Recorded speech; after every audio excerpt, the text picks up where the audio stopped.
Hey ladies and gents, thanks for tuning in to the Saab 9-3 2006 Phantom turn signal problem.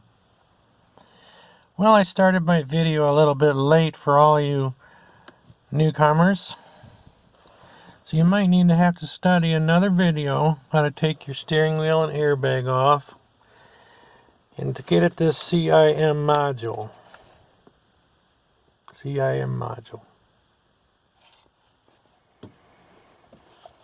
The thing that turned out to cure this turn signal problem was this turn signal has brass contacts.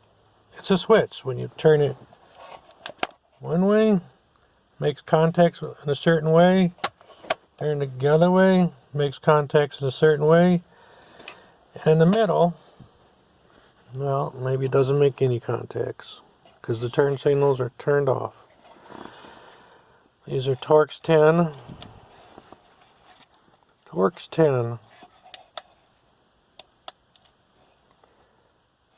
See, did I get that unscrewed? Yes, I did. Well, I've been working ahead of you. There's 3 of them on this side. 1, 2, 3.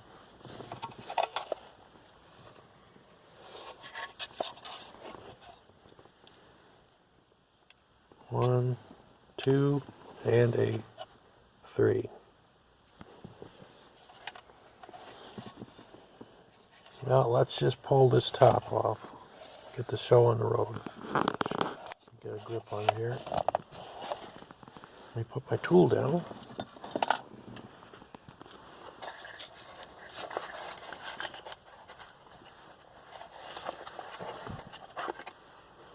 Okay.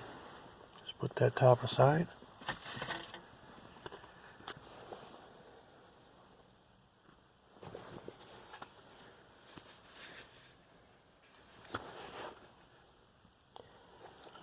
So there you have it, your nice circuit board. Now fortunately, the people who made this circuit board put shellac on it to protect it from the elements or from rust and water getting in there. Now there's a row of pins here that reach from below where the turn signal switch is, and on the other side you got your row of pins that will reach up from below to connect it for your wipers communication stuff. Now just if your information there, this very first pin on mine doesn't appear to be used, so you actually start in one to get at the common wire, and if you turn your turn signal you can test on the pin. You start counting 3 away or 2 away or 4 away from that initial place where you can measure resistance, and you can actually see your turn signal go to 0 ohms, and then when it's not being when it's neutral, it's like 3.5 kilo ohms, which would then lead me to believe that indeed if you have a buildup of brass shavings, microscopic brass shavings on the switch itself from 15 years of use, and it comes right out. Put that in a semi-safe place.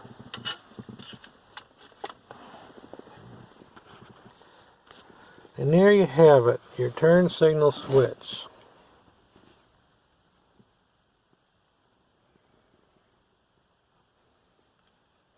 Ain't much to look at. How do you even find the contacts? Pretty buried in there, ain't it? Well, you gotta take it apart, and that involves taking that stick off, pinching this so that that part can come up. What the heck, let's see if I can do this one-handed. They do have a secret hole there. Secret hole.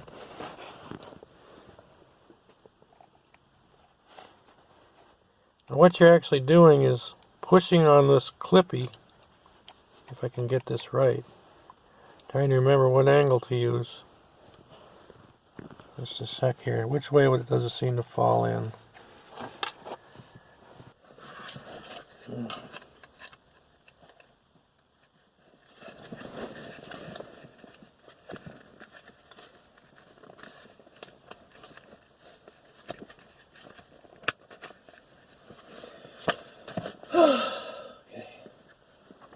Just a sec, I'll re-grab the camera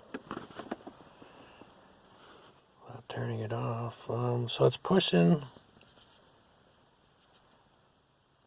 on something.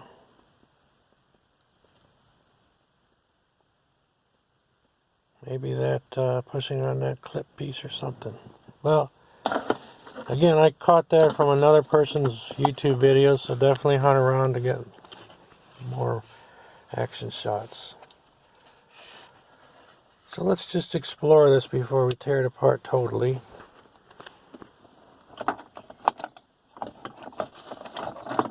I'm going to re-put that thing back in. I'll focus my attention, not putting it in all the way. Well, there's your 4 contacts. Okay.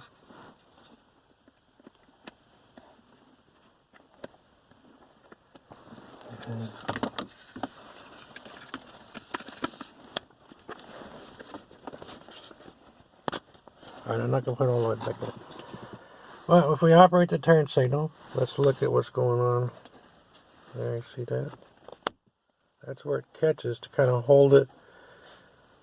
Now there's your thing when you turn the steering wheel. See that little tab? There, that one did it. It released the turn signal.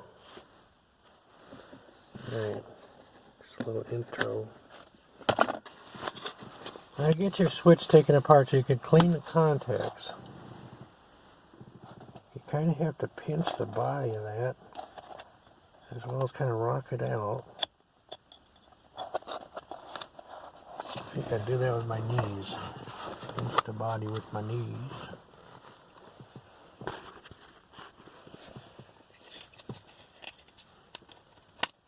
There, we got it, I think. Now it seems to be caught somehow, so I'm not going to yank her too hard to figure out what's caught.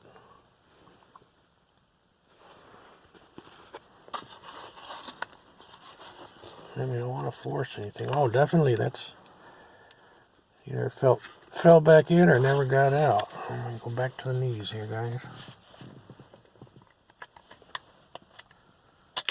Oops, I think I dropped her on the floor.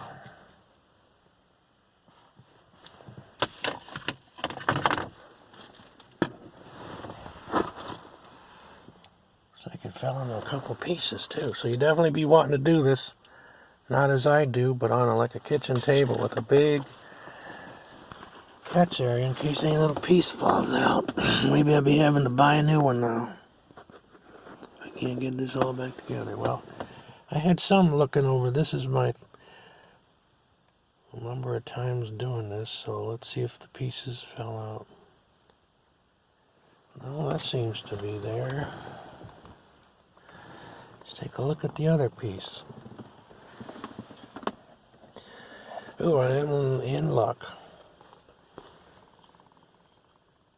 Alright, so just as a little summary here.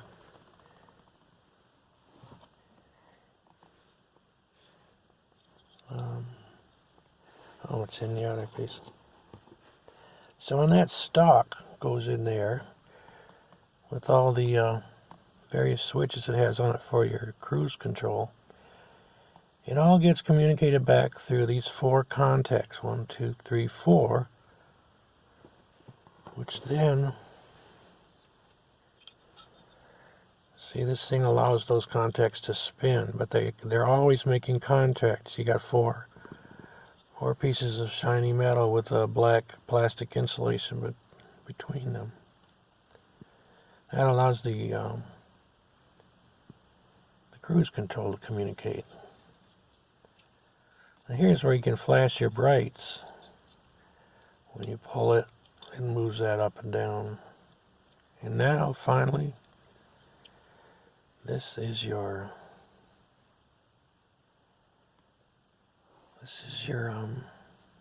actual turn signal contacts.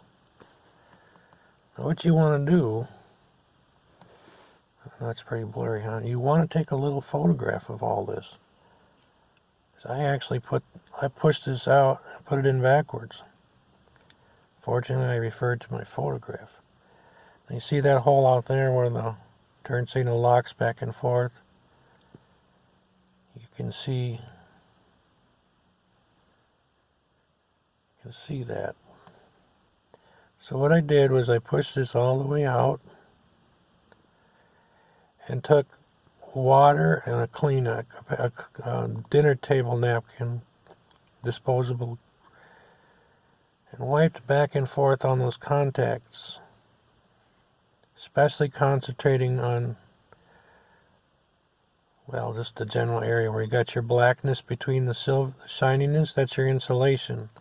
So my guess is I did indeed wipe quite a bit of black substance onto the napkin. Now, interesting, you can see that like Z or S shape in the middle there. I think that is not actually connected to anything. Now, using your ohm meter, you can, do your contact pin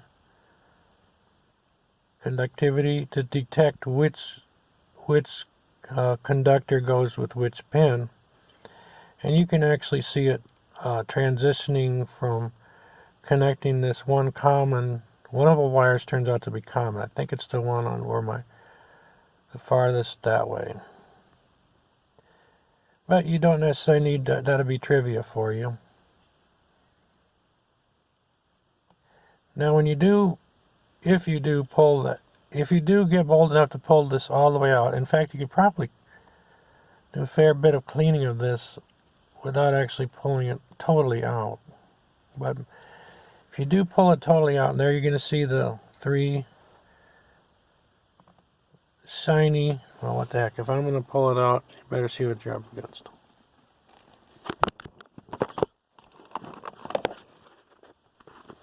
Sorry about that. I was afraid my phone might shut off. So there you see it's like that goddess, the god of the ocean, that Triton thing. But yeah, it's a three, and it's all connected together. So it basically just makes that line all connect, electrically. Now this slides into a gap. Oh, this will obviously fall out on you. That slides into a hole there. And then it has when it does go back in,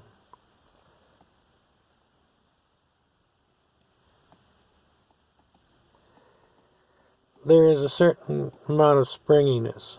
You see before it hits the, I don't know if it helped any. I tried to gently pull each one. Well, I don't know if I did or not, but I was under the impression I may have tried to bend those further to get more springiness action onto the hitting the other piece of metal, but I'm not even sure if that's necessary. The main thing is to get it that raceway totally wiped clean. Now I'm thinking I should put back some kind of lubricant, although I didn't necessarily see any white grease. I did see white grease like on the nylon parts where they'd have to slide together. But anyways, sorry I didn't show you my cleaning in front of you here. But that area got cleaned up as best I could until continued wiping produced no more grayness. Now actually, if you do have this phantom turn signal problem and you're at this stage, before you actually wipe it, you might actually take your mega ohm meter to see if indeed you're getting some certain amount of kiloohms between the various pieces of metal before you clean it up. As an aid in trying to prove, is this really what went wrong with your Saab wiper? Alright guys, I wish you could tell me which way that came out. It seems like it could go in that way or the other way, but I'm pretty sure it went in this way.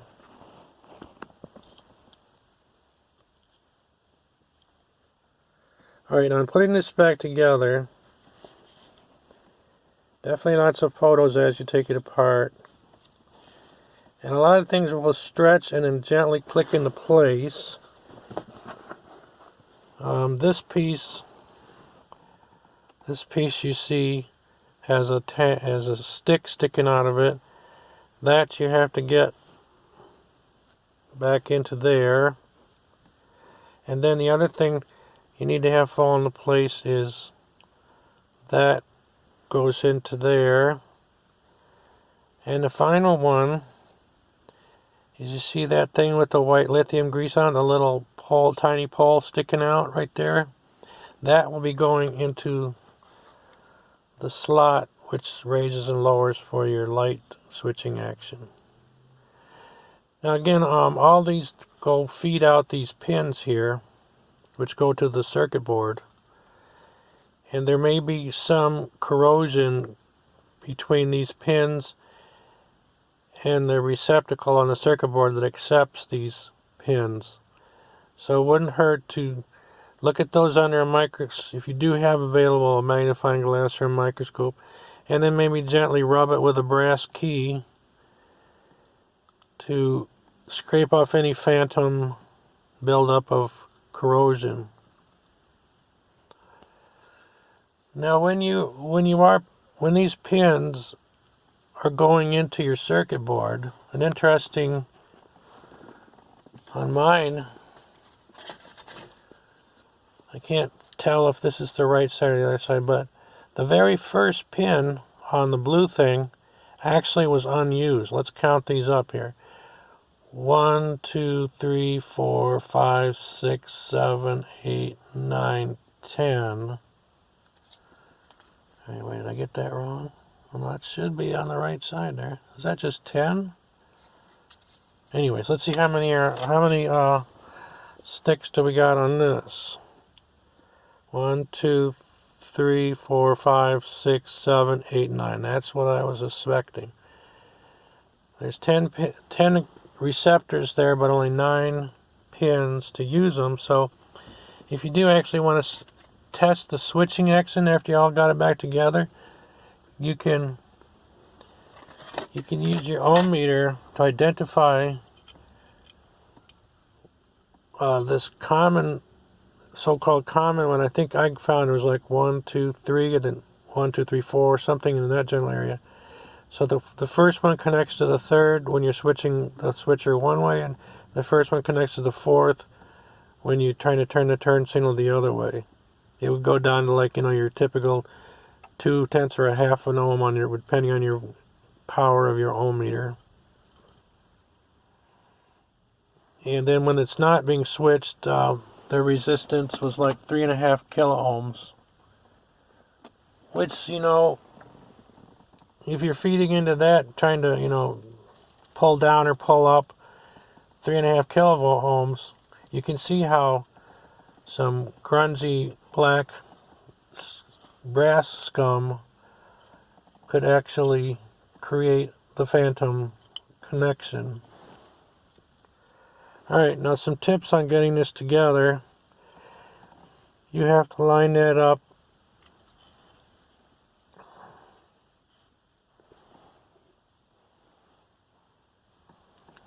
as that goes in there. That's one. You got to line up that tab sticking out so it goes in the slot, so it can rotate as you do your turn signal. You see that's, and it's hard to see, there's a slot there's a long slot in that white nylon. And then you got to get the thing to fall in the hole there. And then you got to get the top back on. Well, I'm going to try to do that, but I don't know if you're going to be able to see me. And this camera might shut itself off, and that'll be a nightmare for me who has never learned how to properly edit a video. Let me see if I can do this. I'm going to put my camera about right here. Alright, now is this all I got? Try to get that into the groove. And then to wiggle it in the hole. Girls, guys like to wiggle it in the hole a lot more than you. I apologize for that. See, I'm old now. I just have memories, that's all. Memories. And then my memory's failing, so gotta take Viagra and get some more memories, right?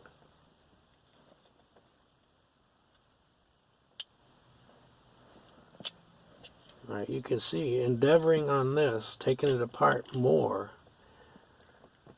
may not be the greatest idea. So I'm going to just stop there and not actually put it back together to show whatever alternatives you might have before you take it all apart. So your alternative might be, if you do get it apart at this point, is you may be able to rock your turn signal back and forth enough to actually clean that area. Clean one side first, then tip it the other way and clean it the other side without actually taking it all apart. But I do see a problem right now. You see that white thing there? That should be centered, almost centered, so that the little stick sticking out of here will fall in the hole there. Alright, I'm gonna leave you at that because it's gonna take two hands to get all this back together. But I hope you're able to accomplish this.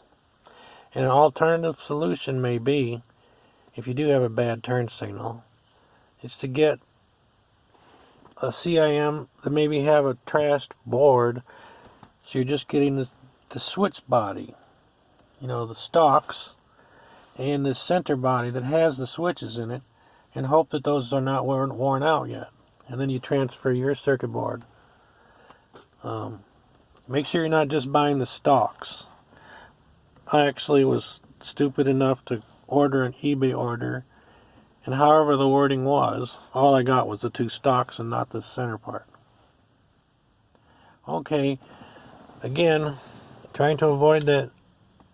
Well, I guess I did avoid the $800 job of fixing my turn signals, but now that I'm back in the muck of things, I'll have to put it all back together.